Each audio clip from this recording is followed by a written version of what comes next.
Good morning, everyone. Mike Fibernitz, Remax Southern Shores, coming to you with another Fibernitz Friday. We throw casual Friday out the window, still in the week on a high note, wearing the suit, the tie, and the customary pocket square, trying to do a little bit of fall colors for you.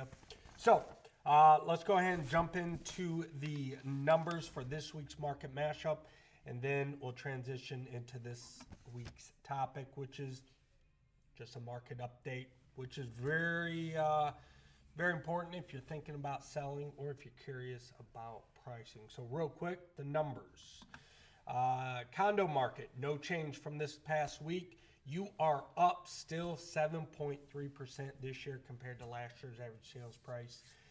Residential market, you slid back 0.2%. You're still up though.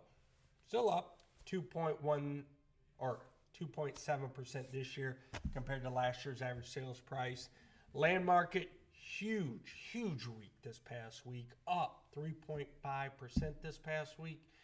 Brings you up for the year 1.8% this year compared to last year's average sales price. So, took a month and a half to get back into the positive, but the land market, you guys did it.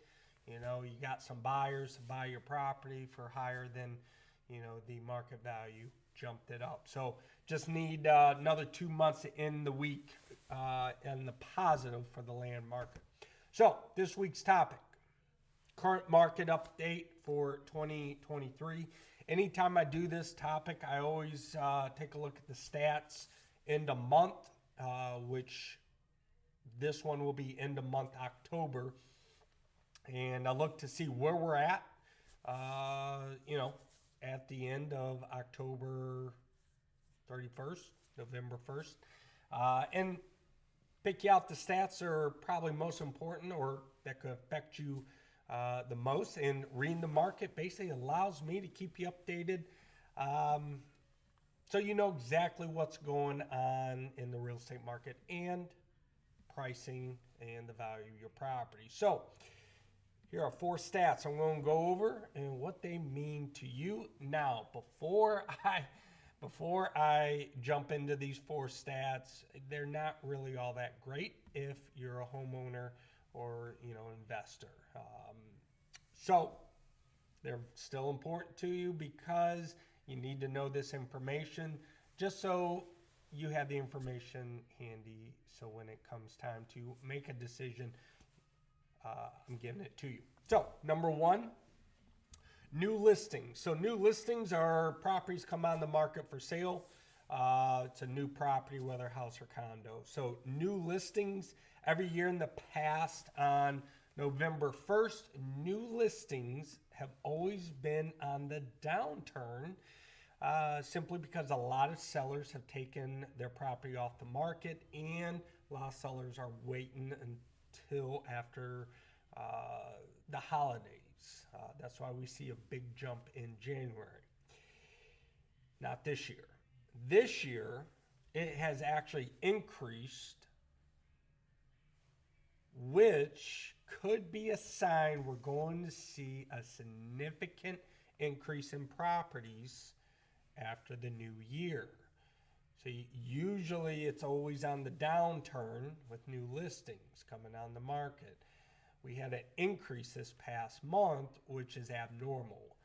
That could lead to a lot more properties sitting on the market, as well as a significantly increase of properties after the new year. Also, just to let you know, in the post, I have put all the links to the graphs for each of these stats. So you can click on those, see what the Myrtle Beach market is doing as a whole, Grand Strand market. Number 2, homes for sale. So this is homes for sale is currently currently how many properties are on the market for sale, basically sitting. So the number of properties on the market right now has increased again this month which it is taking longer to get houses sold. Um, this means less and less buyers are buying if this is increasing. That's what that means. With the insurance costs and as well as HOA costs for condos, and then overall, what's really affecting the real estate market is the increase in interest rates. Interest rates are basically kicking a lot of buyers out of the market from buying, and they're having to either rent or they're having to go buy a lesser priced property in order to afford that monthly mortgage payment. So, number 3 leads me to 2 stats in number 3: pending and closed sales. So, both of these have decreased after the summer months, which could be considered normal because of the winter months, upon us. But the numbers are a lot lower than where they should be. So it's I wouldn't say it's normal that they're doing what they're supposed to do. It's just they're at a much lower rate than where they should be. Now, selling during this part of the year with these 2 stats where they're at will require some aggressiveness on your part when it comes to price and condition. So you're really going to have to take a hard look at your property, figure out what needs to be repaired, what needs to be upgraded, and you probably will have to do those upgrades, and then you're going to have to get aggressive with the pricing because of where the pending and closed sales are at. So real quick, pending and closed sales. Pendings is basically when a buyer puts something under contract, makes an offer, agrees with the seller on price and terms. That's called a pending. And closed sales is basically what it is. The property is closed, sold, changed hands. Brings me to the 4th and final stat, the most important stat: average sales price. So to put a big bow on this and basically wrap all this together, this is probably the most important stat all of us want.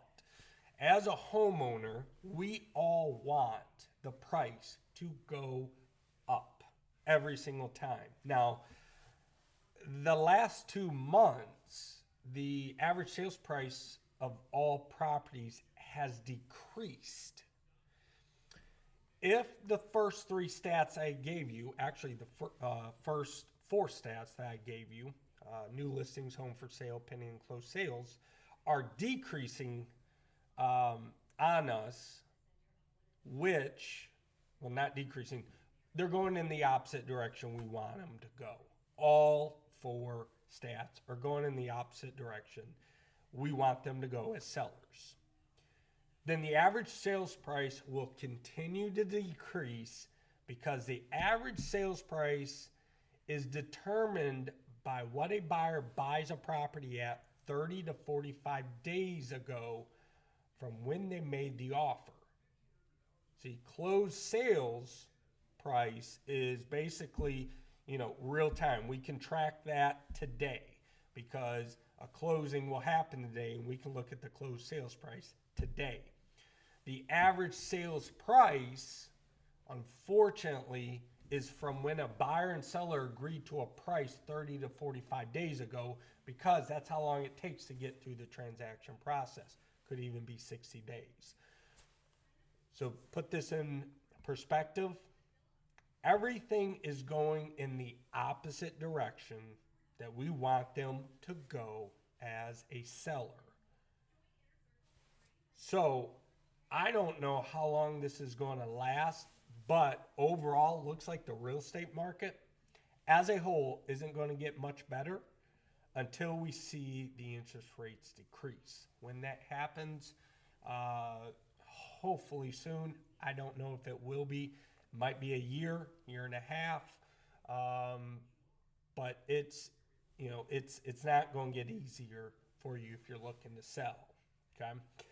Folks, that's all I got this week. If you got any questions, don't hesitate to reach out to me. Love to help you out, be a resource to you. If you could, hit the share button. I know you know someone looking to buy or sell that could help out either here or there. Folks, have a wonderful weekend. Stay warm out there, and I will see you guys next Friday. Have a good one.